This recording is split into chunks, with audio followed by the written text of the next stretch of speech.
سلام علیکم دوستانی عزیز، خوش آمدید به کانال شهناز میدیا.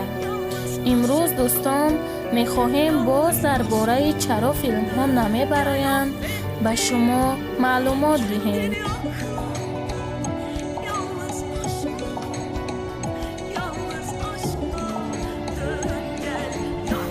از چه سبب فیلم ها نمیبرایند؟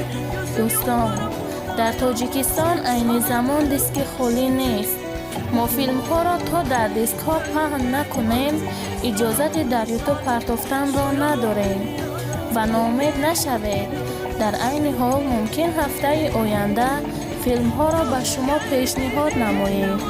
ما همه فیلم ها را ترجمه تاجیکی کرده ایم و همین که دیسک خالی رسد فیلم ها را پهن